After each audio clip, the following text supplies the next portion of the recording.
పార్టీగా కొనసాగుతున్నటువంటి పార్టీ అదే కాంగ్రెస్ పార్టీ నమ్ముతూ లాబింగ్ ద్వారా కానీ ఇంకో పద్ధతిలో కానీ తెలంగాణ రాష్ట్రాన్ని సాధించుకుంటామని చెప్పి ఈ రోజు వరకు కూడా మోసపోయినట్టు సంఘటన మనకు చాలా స్పష్టంగా అర్థమవుతున్నది. ఈ రోజున లేటెస్ట్గా చూసినట్టయితే దోబూచులు ఆడుతున్నటువంటి కాంగ్రెస్ పార్టీ 30వ తారీఖున రాష్ట్ర రాజధానిలో సమావేశం ఏర్పాటు చేసి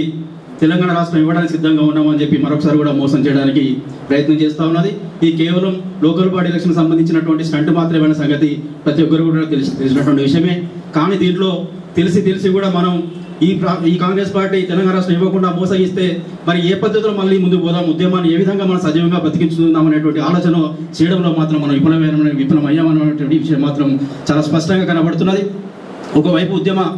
కార్యాచరణ తీసుకుంటూనే ఆ పార్టీ నిశ్చితంగా గమనిస్తూ ఆ పార్టీ మోసం చేసినప్పుడు ఈ ఉద్యమాన్ని మరింత బలోపేతం చేయడం కొరకు ఏ విధంగా మనం ముందుకు పోవాలనే విషయంలో మరి మనతో ఉన్నటువంటి మన జేఏసీలో ఉన్నటువంటి భాగస్వామ్య పార్టీలు కూడా పొలిటికల్ మైలేజ్ చూసుకోవడానికి సరిపోయినాయి. కానీ ఈ ఉద్యమాన్ని సజీవంగా బతికిస్తూ మరి ఉద్యమాన్ని మరి ముందుకు తీసుకుపోయి తెలంగాణ రాష్ట్రాన్ని మరో రూపంలో ఏ విధంగా సాధించుకున్నాం అనేటువంటి విషయంలో మరి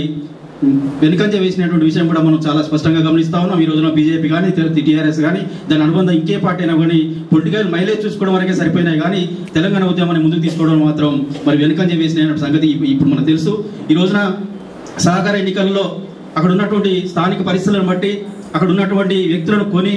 ఏదో విధంగా డబ్బు విదజల్లి మరి కొన్ని సీట్లు సంపాదించుకున్నట్టు కాంగ్రెస్ పార్టీ మరి సహకార ఎన్నికలలో మాకు బలం నిరూపించుకున్నాం, మాకు బలం ఉంది, ప్రజలలో మాకు బలం ఉంది, తెలంగాణ ఉద్యమం లేదు అని మరి చేసినటువంటి పరిస్థితిని ఈ రోజున కూడా లోకల్ బాడీ ఎలక్షన్లలో కూడా తెలంగాణ ఇవ్వడానికి మేము సిద్ధంగా ఉన్నామని చెప్పి ప్రమాణంలో పెడుతూ మరొకసారి కూడా గ్రామ స్థాయిలో ఉన్నటువంటి మరి ప్రజలను అమ్ము చేసి మరొకసారి కూడా కొన్ని సీట్లు పెంచుకొని తెలంగాణ ఉద్యమం లేదు, మా కాంగ్రెస్ పార్టీకి బలం ఉంది అని చెప్పి చెప్పుకోవడానికి కూడా మరొకసారి కుట్రలు పడుతున్నటువంటి పరిస్థితి. కాబట్టి మరి దాన్ని అధిగమించడం కొరకు మరి గ్రామ స్థాయి వరకు కూడా మరొకసారి జేఏసీ పక్షాన ఈ ఉద్యమాన్ని మరింత బలోపేతం చేసి మరి ఎలక్షన్ కోడ్ వచ్చిన తర్వాత ఏదైతే ఉద్యోగ సంఘాలు ఉన్నాయో ఉద్యమ సంస్థలు ఉన్నాయో వాటి మీద